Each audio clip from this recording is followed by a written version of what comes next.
All right. Welcome to the Green and Red podcast takeover of This is Revolution. I'm co-host of the Green and Red podcast, Scott Parkin. And as always, I am joined by Bob Bazanko. Tonight I'm in Houston, Texas, and looking forward to this crossover. I kind of feel like Ruben Blades, going from one medium to another. So yeah. And I'm in the for folks, I've been on the This is Revolution a couple times. For folks who don't know or don't remember, I'm in the Bay Area, East Bay, California. And tonight we're going to be talking about something near and dear our hearts, which is the top 5 direct action stories of 2024. Just a little background on the Green and Red podcast. We're a scrappy podcast that talks about politics and history from a left perspective. We talk a lot about organizing and a lot about direct action. Both of us come out of different movement organizing and different direct action. And so we're excited to be here tonight to talk about that. Yep, and also check us out. Check out Green and Red podcast. We've done like some amazing interviews with Noam Chomsky, and we've done a ton of shows on Palestine and Ukraine and labor and all kinds of stuff. So go to any of the social media or platforms and check us out. Or you can go to our website at greenandredpodcast.org, or please check out our Patreon at patreon.com/greenredpodcast. And just to kind of like move into a little bit of what the show's going to be about is, Bob and I have done a lot of work. We probably, politically, we've worked a lot with like anarchist movements and left movements and Marxist movements. I identify probably as a anarcho-syndicalist, out of the tradition of the Wobblies and Earth First and, all of these different groups. And so we're going to be talking a little bit about people who have sort of like moved the needle on different issues this year. Using direct action, using protest, using organizing. Yeah, it's obviously really important. It's always important for the left, but even more, I think, now, because we've seen that the kind of alleged resistance politically from like the Democrats is pretty weak and pathetic, and so we really kind of have to do this on our own. We're not going to kind of wait around for somebody to come and rescue us, right? We're going to have to do this, and so the kind of stuff we're talking about today is, I think, really important to show that there are people out there doing this, and kind of a lot of good examples of it. Yep, I'm gonna go ahead and just start with. We're gonna do a little bit of a countdown. So I'm gonna go ahead and start with number 5, and we're gonna talk about 5 of them, and we'll probably talk about one example, and then we'll probably expand into it because there's lots of honorable mentions related to the different examples we have. And there's some crossover too, like certain things will fit into other categories as well. So yeah, definitely. So the first one we're going to talk about is the uncommitted, not another bomb sit-in at the Democratic National Convention. In the early part of the year, there was this national movement that began in Michigan, but happened in states like Hawaii and Minnesota and Maryland, where we saw called the Uncommitted Delegates. The Uncommitted movement.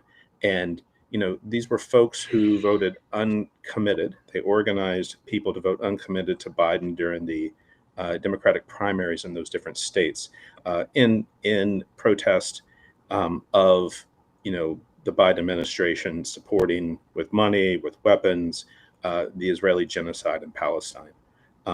And in August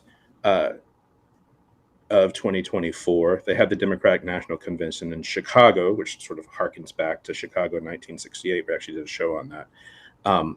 And the Democratic National Committee, the DNC, actually wouldn't let anyone from the uncommitted delegation actually speak during the DNC. There was actually a young state rep from Georgia who was Palestinian named Ruwa Roman, who actually had put together a speech, which was pretty benign, honestly. And the DNC and the Harris advisors and strategists or whatever you wouldn't let her speak. And so a number of people from the Uncommitted National Movement actually did a sit-in outside of the DNC. and and they sort of held their space for about 24 hours. You saw people like Ilhan Omar and Rashida Tlaib, members of the squad, who were outspoken about the genocide in Palestine and critical of the Biden administration and critical of Kamala Harris. Basically, come and like support and lend their voices and support and their presence and support. I believe AOC also called in on FaceTime. So.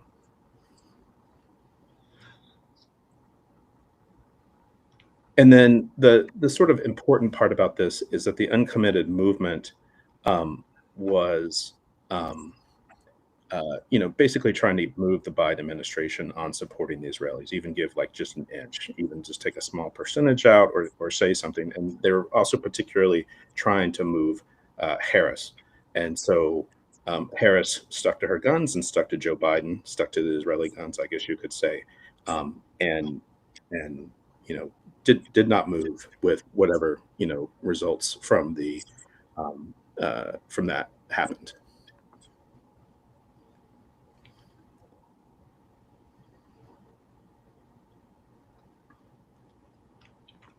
And then, oh, you gonna say something, Bob? No, I'm good. Okay. And I just also want to point out we did actually a show. Um, we did a show on this around 1968 because it was the 56th anniversary of the 1968 um, Chicago Democratic National Convention, where Vietnam was actually um, where Vietnam was actually uh, we lost Bob. He'll be back in a minute, I'm sure. But we lost. Excuse me. So 1968, in there was mass actions on the streets in 1968. 10,000 people basically ran into the clubs of the Chicago police, and uh, and you know it was over the war in Vietnam, and it was very much there were some eerie parallels to what happened in 2024. And in 1968, we saw a very close presidential election, and then we also saw a right wing candidate, a right winger for the time anyway, Richard Nixon, um, sort of become president in a very close margin. Similar in 2024, and with a similar close margin, we actually saw Donald Trump beat Kamala Harris. At least at the Green and Red podcast, we're firm believers that Harris's refusal to make any sort of move or concession on the support for the Israeli genocide in Palestine actually led to her defeat. I mean, there were many other reasons, but um, we saw that happen, and that's a sort of important thing to note. Um, I'll say that it was a sort of a courageous move by the uncommitted movement to do that sit-in, and you saw lots of Democrats who were exiting the DNC during right after Harris's speech, basically laughing or mocking them. Lots of this Democratic consulting class, and then um, it it is a very notable sort of action, and that's why we added it to the list.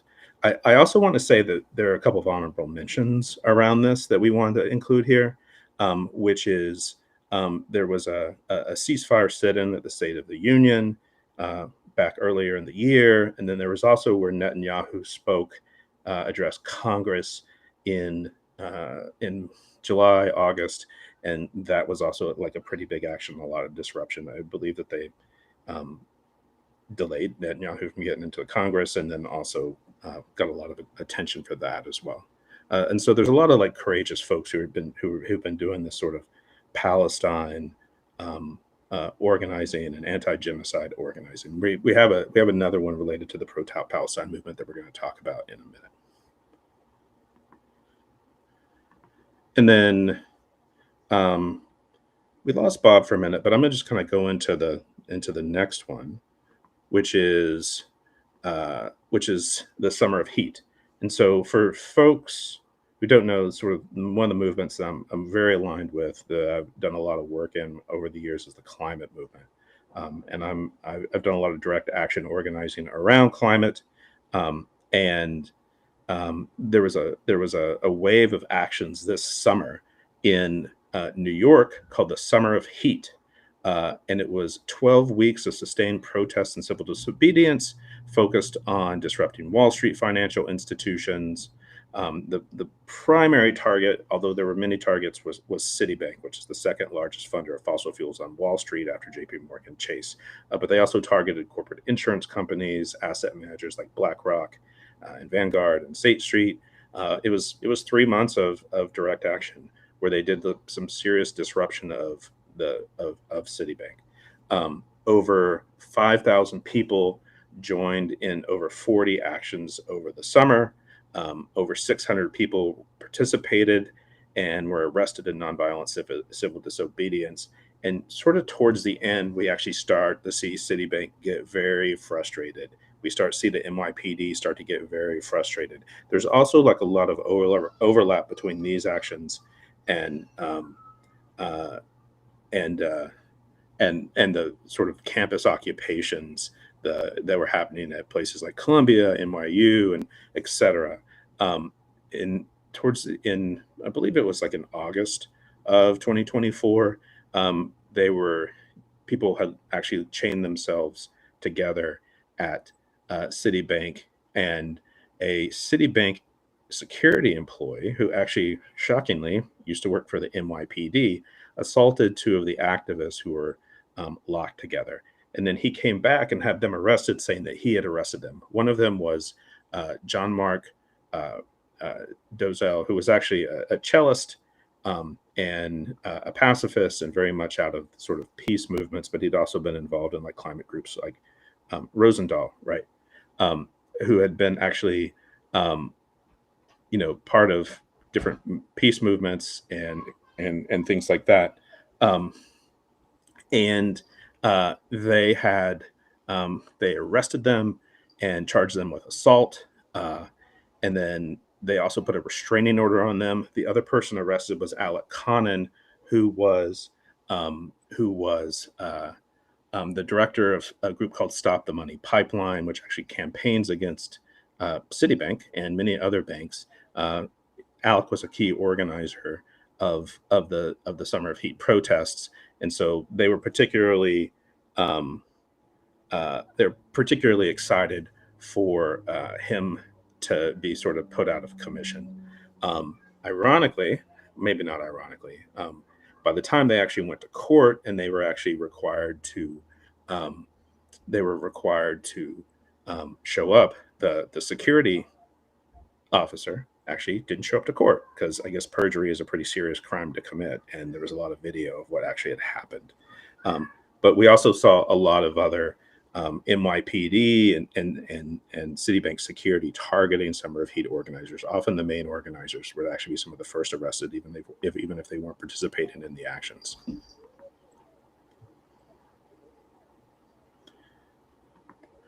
And then uh, I want to say that we've actually seen a lot of direct action and a lot of organizing um, over the years. Yeah, exactly. John Mark was actually part of Extinction Rebellion, but we've seen a lot of direct action over the years around the climate crisis and around fossil fuels. Uh, I actually I've been worked with groups like Earth First, and I've worked with Rainforest Action Network. Um, Action Network. And so this sort of disruption is actually pretty commonplace, and the goal here. Oh, Bob's back. Hi, Bob. Um, and this disruption is actually pretty common, and often what the goal is to either cause them a lot of financial trouble by disrupting work so much they can't do their business as usual and destroying the planet, or um, or they are unable to, they spend a lot of money on security. They're unable to, like, you know, they also get a lot of bad press and things like that. Bob, can you hear me? No?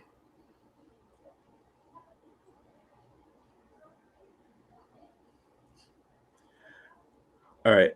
I'm going to keep going for a minute here. So the other thing here is, I kind of wanted to talk a lot about like a whole bunch of other different like climate sort of things, and then there was also a lot of overlap um, uh, between pro-Palestine movements and climate movements. And so one of those, which is like which is like really sort of, um, which is really indicative of this. It happened in Oakland, California, and back in February, we had, you know, Oakland protesters actually disrupt a dinner with the Chevron CEO Mike Wirth. He was actually having dinner at he was actually having dinner at a fancy restaurant in a neighborhood called Rock Ridge, at a pretty shishi restaurant. Activists had actually found out about it, and um, uh, um, and they went en masse to Mike Wirth's fancy dinner. It was actually a kind of big Chevron sort of gathering, and disrupted his dinner to the point where he and his security team fled. They went out to SUVs that were security, big black SUVs. They put him in. Then the activists actually blocked the SUVs from leaving. There was actually follow-up actions where Chevron execs were actually speaking, and they also disrupted those. I want to say that, particularly in light of like sort of recent news, is that we have been seeing a lot of people targeting CEOs, and the most known one has been with Luigi Mangione. Um, these actions are happening, and they're like relatively nonviolent unless the security people sort of respond, but they are targeting to being confrontational with these sort of corporate execs and corporate leaders. And these people are responsible for things like the climate crisis or the healthcare crisis that this country's in, or they work for arms manufacturers and they're responsible for that. And so CEOs can be a very justifiable target. And so the climate movement with Summer of Heat actually decided to really go after like one of these companies and really sort of make their lives miserable non-violently. And so it's just like a sort of important thing to that we wanted to point out. And as someone is saying in the chat yesterday, we reached, we're reaching 40 degrees Celsius, bushfires, dirty storms, things like that. And so more extreme weather, swings in the weather systems, that sort of thing. And that's what we're fighting against, right? We want them to stop funding coal companies. We want them to stop funding oil companies, all of that. Is Bob back? Can you hear me? Apparently not. Welcome back. We can hear you. Oh, you can hear me? Yeah. Okay, man, I'm sorry. I'm so sorry. It's all good. Anyway, I didn't mean to leave you hanging, Scott. So where are you? It's all good. We just finished number 4. So we just finished talking about Summer of Heat and the sort of like climate movement disruption of Citibank's headquarters and many other companies this summer. Oh, cool. So are we? Yeah, let's move on. Let's actually talk about the some of the labor stuff. All right. Boeing strike and things so like you can that. hear me now? We're good. Yeah. Yep. We're good. You can hear me? Okay, cool. Yep. Sorry about all this. What a mess. That's what you get for live. That's what you get with live podcasting, right? Now, one of the key things, one thing I wanted to say at the front, was the uncommitted, kind of activism. I think that's important. We're going to go back and talk a lot about the protest about Gaza, but I think something that in the postmortems after the election that wasn't really talked about much was the impact that the criticism of Gaza had on the Biden and the Harris campaign, and that kind of gets lost, right? And we're hearing that the people were too woke, or they were too extreme or too far left or whatever. And the reality is that that war in Gaza, the just immense level of support that Biden and Harris gave to the genocide there really had a huge impact on too. So, I mean, that's clearly a form of activism. We're going to talk about that some more. But I think it's important to talk about labor too. We've seen, I don't want to overdo it, but something of a renaissance in labor activism recently in the last few years. Actually, we're seeing more organizing campaigns, more attempts to organize unions and so forth. But last year, we actually saw a fair number of strikes. And we want to talk a little bit about that, especially a couple that tended to be, fairly substantial. Overall, the United States had over 350 strikes in the United States. I looked this up just because it's in the news a lot lately, but there were 21 strikes just in the healthcare industry alone last year. In October of 2024, there were over 100,000 Americans on strike, which is, fairly notable, and it's something we haven't seen in a while. But I think the two biggest ones, and there are so many there, we're talking about the student strikes. We've had shows on Green and Red podcast about that and labor organizing. But I think the two biggest were the Boeing strike and the port strike. And the port strike didn't last long, but was really important. But the Boeing strike occurred first. That occurred in September of 2024. And over 33,000 Boeing employees who were in the machinist union went on strike, and they were on strike for about 3 months to November. They were, I think the majority of them were in the Seattle area, which isn't surprising, right, for Boeing. In the initial vote, about 95% of the union voted against a proposal that would have given them about a 25% pay raise over 4 years. And in October, Boeing, which wasn't really negotiating in great faith, actually laid off thousands of workers, which didn't really help. In fact, just days after that, within a week, Boeing reached a tentative deal, which would have given the Boeing employees a 35% raise. They rejected that. So again, it shows what labor militancy can do. And then at the end of October, the union agreed to a new contract, which would give them almost a 40% raise over 4 years. And that was concluded with significant approval of the union too. So again, this is kind of union militancy. They voted down 2 proposals and finally got, a fairly healthy raise out of it, right? The other major strike was a strike of Boeing machinists. I'm sorry, as we just talked about, we're all skittish right now. It's been a weird technology, right? A port strike in Los Angeles. I think this is important too. It only lasted a couple days. The strike was called by dock workers. The Democratic Party kind of freaked out about this because they thought it might hurt them during the campaign. So Biden intervened and got them to suspend the strike just a couple of days after that. And now it's kind of in limbo until, I believe, January. They have kind of an agreement in place, an interim agreement in place until January. So in all of these cases now, we're seeing these incidents, these labor incidents. And I think it really kind of shows that, kind of people are starting to realize they have to take action, right? The Democratic Party has made promises to labor over the years and really hasn't come through. We talk about this actually a lot on the Green and Red podcast. We have a lot of shows with Mike Elk, who is the founder and senior labor reporter of Payday Report, who covers a lot of these labor actions in ways that a lot of other media don't. So we're talking a lot about that. But it's been a big year for labor activism, and I think that's really fairly important to understand, right? Since Scott is not back, and I don't know if what's going on now, actually, at this point. I'm here. Oh, okay, okay. Yeah, Uh, yeah. Just hanging okay. out in the wings while you're talking. I You should were in the also I green. also You were in the green room. yeah, I was in the green room. Did they Um, give you like champagne and M&Ms and stuff like that? yeah, exactly, with like little "This is Revolution" sort of logos on them. Yeah.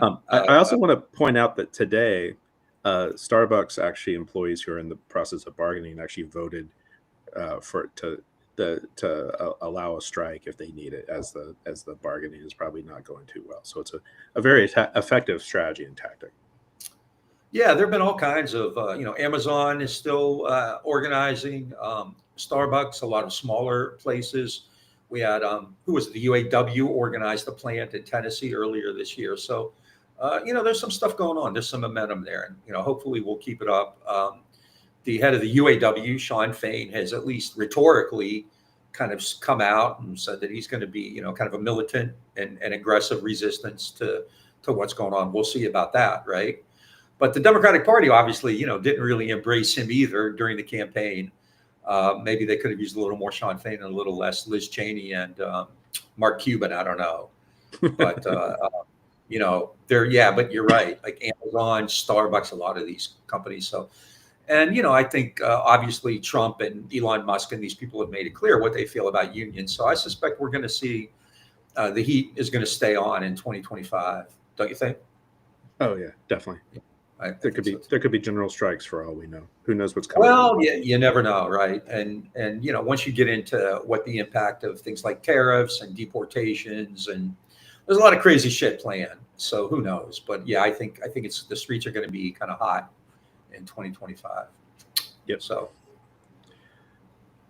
Uh, yeah, there's a comment in the chat about how we're coming for you. Um, so I'm going to go on with the next the next one on our list, number two, which is something that people often don't think about in terms of direct action, is what we in the sort of anarcho-syndicalist world, anarcho world, call mutual aid. And so, when I think about direct action, I'm a longtime trainer and and thinker and speaker and organizer of direct action. And so, to me, what direct action is where we're taking power into our own hands. We're building our own power. We're taking it away from corporate power holders, from corporations, from politicians. There's an element of our political system where they organize people to vote or people lobby. But what we're talking about with direct action is we're sort of having people sort of participate in an effort to sort of build their own power and then sort of strike out against corporations and politicians and things like that. Um, I I want to point out that like a lot of what direct action is people saying no, but there's also like elements of of direct action where we're saying yes, and so mutual aid is actually a form of direct action where we actually are saying yes, and so mutual aid is where the Black Panthers had free breakfast programs. Mutual aid is after the hurricane in Katrina, where a bunch of anarchists and activists started a formation, and ex-Black Panthers started a formation called Common Ground, where they started a free clinic. They actually went and did remediation of mold in these houses that had been flooded. They reopened schools, things like that, using the power of people and using the power of direct action. The most recent example of that in 2024 is that when Hurricane Helene hit Western North Carolina, which is a part of the world that was supposedly like a climate haven, people often moved to places like Asheville and Boone, North Carolina, because they actually thought they would be safe from some of the worst impacts of climate change. We actually saw this storm work its way up from the south and sort of flood out Western North Carolina. And so the other part about it is that Western North Carolina has a lot of people who've been involved in a lot of street movements, a lot of direct action, people who have resisted the Mountain Valley Pipeline live in that region, people who have resisted mountaintop removal coal mining live in that region. And they sort of all sprung into action. Asheville is also a particular epicenter for lots of anarchists. And and anti-authoritarian minded people. And so with mutual aid, they basically, groups like the Rural Organizing and Resilience, the Firestorm books, they all basically began to accumulate lots of supplies and go and deliver it to lots of poor rural people. There's a lot of elderly people who were actually stranded on their homes, their roads were washed out, things like that. And we saw this sort of huge mutual aid effort sort of begin around the hurricane, the disaster, this climate disaster that was Hurricane Helene. I will say that every time that there is a hurricane, we see mutual aid groups sort of spring into action. I will say that the state um, sort of was delayed. It was slow. The Red Cross was delayed. It was slow. But we saw like local activists, people who had already actually formed groups from like previous mutual aid experiences, basically spring into action immediately. And so we actually did a show on this. We interviewed this guy named Matt, who's a longtime comrade who actually works with Rural Organizing and Resilience, and they were working every day delivering supplies to people in just their county or in surrounding counties in rural Western North Carolina. So it's actually a sort of like fairly important sort of important effort that sort of happens here in these moments. And we're also seeing, like I said, the state of North Carolina, the federal government was all slow in responding. Big nonprofits like the Red Cross were slow in responding, but we saw all these local groups actually sort of jump into it. I don't know if Bob wants to add anything to that. Yeah, just I think this is really important, and it's worth kind of stressing a little bit more, even in the absence of kind of state intervention or state competence in this particular case. Mutual aid groups really are critical. They literally keep people alive, and you pointed out Katrina, which is a great example of that, right? But we also saw it at the outset of COVID, right, when the state wasn't doing anything. In fact, it was ignoring it and telling us it didn't exist. And, people were actually, in some states refusing to wear masks and things like that. And a lot of these community aid groups jumped into the breach and really took care, saved lives. They provided people with masks and with blankets and with food and with, some medical treatment and, really, really critical stuff. We early on, one of our first shows ever was with Southern Solidarity, headquartered out in New Orleans, and a lot of the stuff they were doing during COVID. And then, of course, we saw this in the summer of 2020 quite a bit too during the protest, right? We saw a lot of groups step in and provide first aid, provide water, legal observers, medical observers, things like that. And the right wing has, for better or worse, a lot of community groups in which it can organize. They have gun clubs, they have churches, they have the Proud Boys and Oath Keepers and white supremacist groups and things like that as well. But the left doesn't. And that's something we really, need to understand. This is really a crucial part of organizing. The state's not there to take care of us. And in fact, as you pointed out, people weren't getting help from Red Cross, from FEMA. In fact, they were being discouraged to go to FEMA by, Trump and others who were saying, FEMA wasn't going to help them and stuff like that.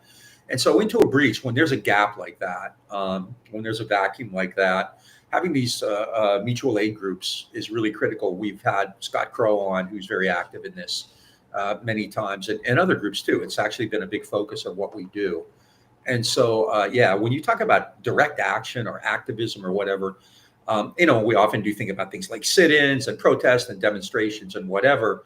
But the proactive part of that, the positive part of that, like community aid is really critical. And I think, we have to give it more attention than normally I think we do. It's really essential. And, as you pointed out, it goes back to, well, not just the Black Panthers, it goes back to forever, right? The Wobblies did it and all kinds of other groups did it as well, the CIO in the 30s and so forth. But having these kinds of groups ready to function and help people out with a meal or a place to stay or a blanket or some medical treatment or something like that really can't be understressed, can't be understated.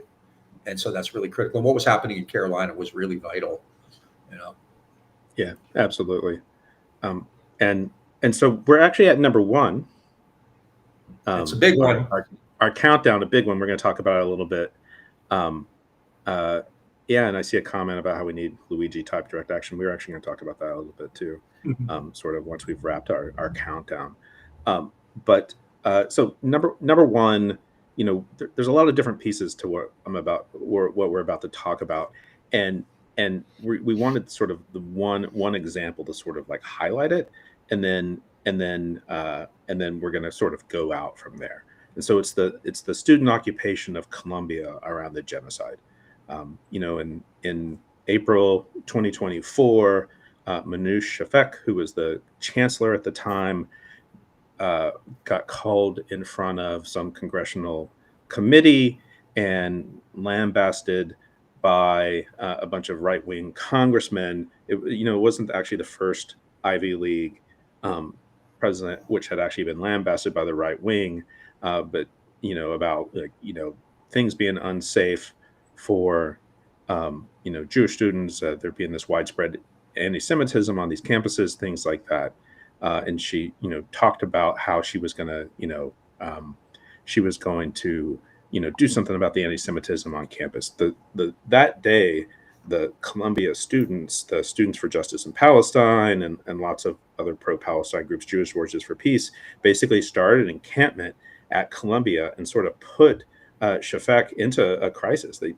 In many ways, they put the entire sort of liberal establishment into a crisis. And that's a little bit of what we do with direct action, is that we create a crisis with an occupation or some other form of other direct action, that being the case with Colombia. And so it sort of built up this sort of huge tension on campus. And he built up this huge tension in the media. And then we actually started seeing occupations on other campuses around the country. NYU, UCLA, University of Texas, like campuses across the country, and it created this crisis moment for all intents and purposes. Liberal Democratic school administrators, mayors of places like Chicago and Los Angeles and New York, and it created a crisis for the Biden administration. And so what eventually happens is that we have police and politicians basically crack down on these campus occupations around the country. But that happens in New York, which was this sort of big moment.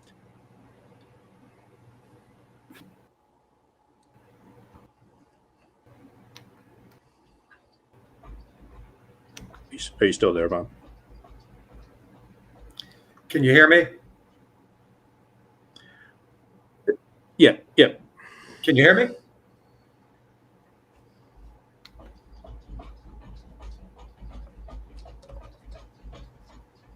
We can hear you. Okay. There's a bit of a lag too. I'm so sorry about this. I really can't apologize enough. I'm so sorry about all this stuff.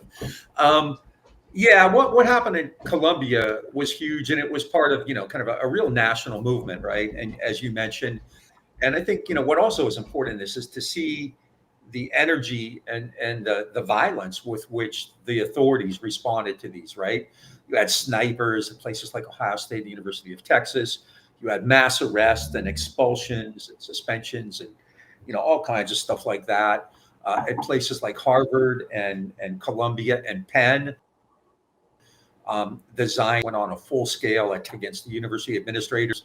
As you pointed out, the great irony of this, right, is that these people from these universities were being called to testify before this ridiculous kangaroo thing in DC. And they all went out of their way to placate the Zionists, right? Yes, we're going to get rid of the anti-Semitic elements on campus, and we're going to do this and that. So they told them everything they wanted, and it didn't help. They got attacked anyway, and all of them ended up resigning, right? So you had rich donors like Ackman and Harvard and Robert Kraft at Columbia putting pressure on. So it was really this kind of national movement, and we saw this all over. And the state, and not just the state, but the universities responded with great vehemence. And I think something important, really important, which Scott and I have talked about a lot on Green and Red, is that this is mostly Democrats, right? Obviously in Texas it's not, but if you look at the states where some of the most intense kind of conflicts took place and the campuses where it took place, these are kind of bastions of the liberal elite, right? New York, NYU, Columbia, UCLA is in California. The UC system, Berkeley, and other places had protests, right? And the authorities responded the same, whether it be Democratic governors or Republican governors or Democratic mayors or Democratic governors. You had Biden and Harris all in with it. When the technology problem started, I was going to make the point that when you were talking about the uncommitted movement, I mean the Democratic Party, and you may have said this, the Democratic Party sent like Bill Clinton and Richie Torres and Lynn Cheney out to talk to the Arab community in Michigan, right? So that's what they think about us, So these campus protests were really vital, and not just the campus protests. There was also kind of larger boycotts against companies doing business in Israel, right, in Gaza. And it's taken its toll on companies like McDonald's and Starbucks. A few European companies have pulled out of investment in Israel, due to the pressure, right? It's, I mean, in Europe, I think it's, probably similar, right? They may have had a little more success because countries like Spain and Ireland tend to be more supportive, whereas in the U.S., obviously, we're not, right? But that's kind of a big deal, and we saw a lot of that on campuses. Columbia probably got the most attention, but it really was a national movement. And in addition to that, you had stuff associated. We had anti genocide protests all over the country, not just on university campuses. They were all over big cities, small cities, and so forth, right? And I think what it accomplished probably is something that we can't really gauge. I actually would argue that it defeated, as much as anything, it defeated Biden and Harris, right? There were other factors, obviously, but I think no one's really talking about Gaza, but I think that was kind of a big deal. In a close election, alienating huge chunks of people who normally would vote for you probably doesn't go over well. And I mean, you just look at the votes from Michigan, and I think that'll tell you what it meant, right? So yeah, those campus protests were critical. At the same time, we had like Aaron Bushnell, who immolated himself, right? We had, that kind of action, and so you had a lot going on. You had people, I believe, I don't know, Scott, did you talk about the Chevron protests? Okay, yeah, Chevron protests were climate related, but they're also Palestine related, right? Yeah. So, but I think that the state's response to that really is instructive as well. It's something we really need to understand, right? Just like we need to do mutual aid, we need to understand the state, no matter who the governor is, no matter who the mayor is, no matter who the president is or what they promised you, they're not on your side, Yeah, absolutely. Most progressive members of Congress probably aren't always on our side. Well, yeah, I think you mentioned AOC earlier, who I don't, but she really looks bad now, right? Because she went around saying, they're working tirelessly for a ceasefire and they're going to work tirelessly for peace and blah blah blah and all this stuff, and she obviously looks foolish now, and they won't even like let her have a committee chairmanship, right? Some 74-year-old guy who's undergoing cancer treatments defeated her for a committee chair's position. So this is what the Democrats think of all of us, right? Yeah.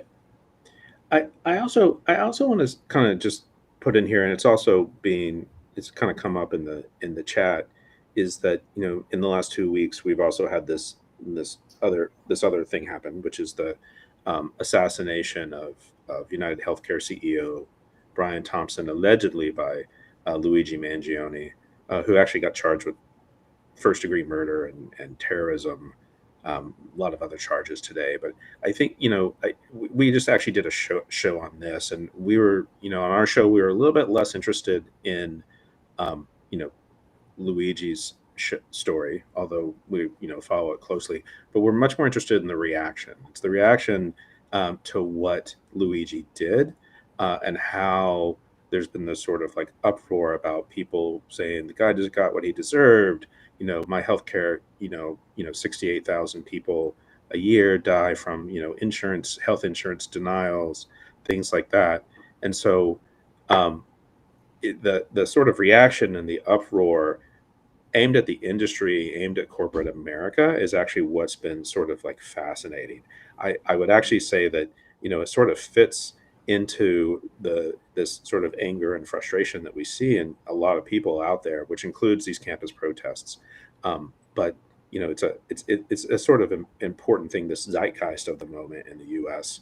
is pretty, we're moving into this like sort of new gilded age where, you know, people don't have health insurance or they're underinsured. People, there's a lot of evictions. There's, a whole lot of like lack of safety and services and things like that. And I think part of what the response to Luigi Mangione has actually been part of that. Probably a big part of that. Oh yeah, I mean, anytime, polls are showing, like, what was the one you said? 50% said that the assassination was inappropriate, right? As if it's a good term to use, but Yeah. that means 50% didn't. Anytime significant numbers of Americans are supporting political assassinations, you need to give that some consideration. That has some merit. It's funny because you're like the ruling class is obviously terrified. Kathy Hochul, who is like really as despicable a governor as any.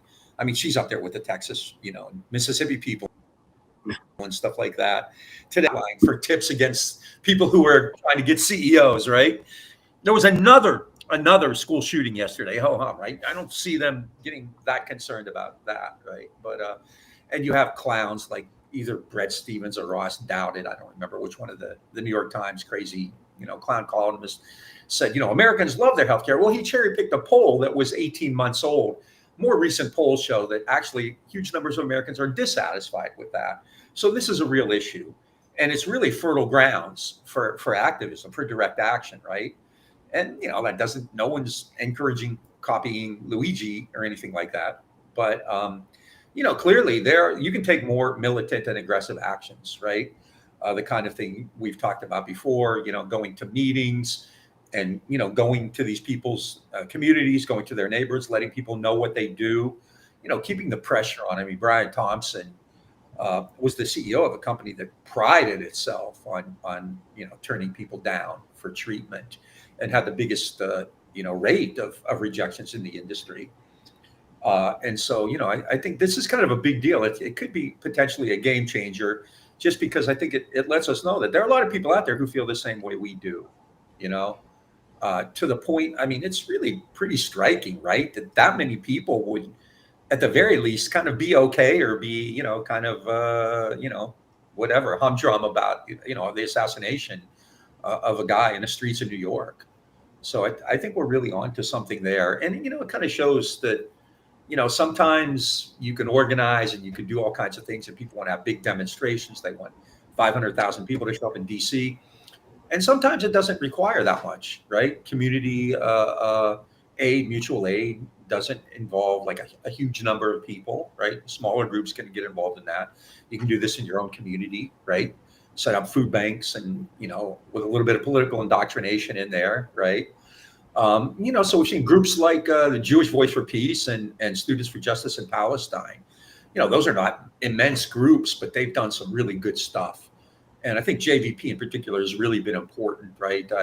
I look at them. I studied the Vietnam era a lot, and I've written a lot about the military in Vietnam. And so VVAW has always been of great interest to me, because these guys, many of them had been Vietnam veterans. They'd been in the Army, and they were against the Vietnam War, which gave them like real power within that movement. And I think in the same way, groups like JVP really are critical, right? Because you had Biden and all the rest of them come out with some of the most filthy uses of accusations of anti-Semitism I've heard, right? Ferocious anti-Semitism. And, if you said, Israel is killing babies, well, you're anti-Semitic, you're Hamas, right? This is what Clinton and the Democrats were telling people in Dearborn, right? Just like they're saying, no, there's no inflation, you're fine. They're going to Dearborn and saying, oh, there's nothing wrong, you just support Hamas, right? And so groups like JVP, I think, were really important and inspirational. And I think we need more people like that to kind of become, who was it? Was it Amilcar Cabral talked about being a class traitor? Lumumba, I can't remember. I think it was Cabral, right? And that's kind of what we need. We need to be traitors to our own selves in a lot of ways, our own backgrounds, right? Whether you're comfortable, a lot of people aren't, or if you're Jewish, like people in JVP understand what Israel's doing is a crime against humanity. It's an atrocity, right? And we just have to kind of be aware that there are things going on out there that need to be acted on. And it doesn't. I mean, obviously, it would be nice if 50 million of us were involved in this, and could get to that point. Who knows, right? 4 years of Trump, who knows what's going to happen? But in the meantime, you don't need to have, even, huge numbers. You can get something going with small groups of people and build off that. The Black Panthers, we're still talking about them 60 some years later, right? And what they did was, primarily in Oakland and Chicago, but we're still talking about them, right? Yeah, absolutely. I will also say that the sort of um, what comes from this organizing of direct action, what comes from everything from the Black Panthers to groups like Jewish Voices for Peace, is that it scares the ruling class, Yes. there's fissures in the ruling class, which we actually talk a lot about on our show, but then we're also seeing where they're sort of afraid of what's happening in this moment. History often is like moving from moment to moment, sometimes some downtime. Um, and the fact that Kathy Hochul is setting up a hotline for CEOs who are scared or to report threats or what have you, shows that right now the ruling class is very alarmed. The media is reporting a lot on how corporate security contractors are actually getting all kinds of new jobs. Everyone's putting in these security plans for their executives, and I will say that with like what I was talking about with the climate is there's groups which are actually have been very confrontational with CEOs non-violently, but like groups like Climate Defiance and what happened at the Summer of Heat is that we saw these more confrontational actions. I would actually also say that we've seen a lot of pro-Palestine movements be very confrontational with the CEOs of um, yes, that Matt, there is a hotline for CEOs. It actually just came out in the last day or two that they've created a hotline for CEOs in case they don't feel safe. And I'm sure they're not going to get any and prank calls on that. It's not going to get flooded with fake calls, right? yeah, right. Um, but I think the sort of disruption and the sort of like greater angst that people feel towards what's going on with the ruling class and the corporate class. I think that's only going to get worse. Like Yeah. Trump has something like 9 billionaires in his cabinet, and he is going to milk the system for everything it's worth, and Yeah, I any think sort of safety net is going away, or is in jeopardy anyway. yeah, it's going to get bumpy. I think the last thing I would say is that yeah, I think that's an important point. These people are afraid. They're in a lot of ways they talk a big game, but they're kind of snowflakes too. And so I think that's something that's important to keep in mind. The last thing I want to say, well, first of all, I want to apologize again for all these technical problems. This is like terribly embarrassing. It's never happened. We've been doing this for what, 5 some years, so I'm really sorry about that. But the last thing I want to say in terms of resistance is we've seen, we already know this, and we're seeing that the U.S. media is just getting worse, right? They're nursing at Trump's, breast, and they're giving him whatever he wants, and they're caving into him. And we've known this all along, so you can't count on them. So I want to kind of throw a thank you out there to left media, to people like This Is Revolution, right? Because it's really important. I mean, I heard some great stuff this year. That's how I got my news, right? You have to, right? You have to go to alternative media, to podcasts and things like that, just to find out what's going on, because the ruling class is certainly not going to do that. They're still trotting out stories about Hamas and Israel that were debunked well over a year ago, and and they're still going with them, right? So listen to like This Is Revolution and Green and Red podcast, and there's all kinds of other places out there. Especially with regard to like the Middle East, there's a lot of good sites now reporting on that. And you're not going to get good stuff on Syria and Lebanon and all that other stuff too. It's almost untouched, right? So make sure you give a nice shout out to left media as well in all this. And otherwise, just go out there and raise hell, right? And Yeah. disrupt the system as much as you can. Yeah. So. And hey, in response to Matt's post about anyone read the book How to Blow Up a Pipeline or see the film of the same name, we actually interviewed the director for that last year. So you should check out that episode of Green and Red podcast from like early 2023. Just throw that out there. And maybe his next book will be about Luigi. Yeah, exactly. I think we're going to wrap it there. We're kind of at the hour. Much appreciation to Jason and M. Toussaint and everyone else who had us on from This Is Revolution. We're excited to have taken over This Is Revolution and heard us rant and rave about like whatever we wanted to talk about. But if you want to check out Green and Red Podcasts, like Bob said at the beginning, we're on Facebook, Instagram, Twitter, we're on YouTube, we're on about a dozen audio platforms. And then we have a website which you can get to all those things through, which is greenandredpodcast.org. And always feel free to hit that support button or go to our Patreon at patreon.com/greenredpodcast. And one last thing. We're talking about direct action. We just put out a really cool series on the 25th anniversary of the Battle of Seattle. So check that out. That's very relevant. Yeah. We just did 6 episodes on the sort of history of the WTO protests, World Trade Organization protests in Seattle in 1999. It was a lot of work and we hustled on it, but we put it out there. So please check that out as well. But until we meet again, everyone go out there and make trouble and misbehave. And hopefully we'll see you all again in the Green and Red Podcast.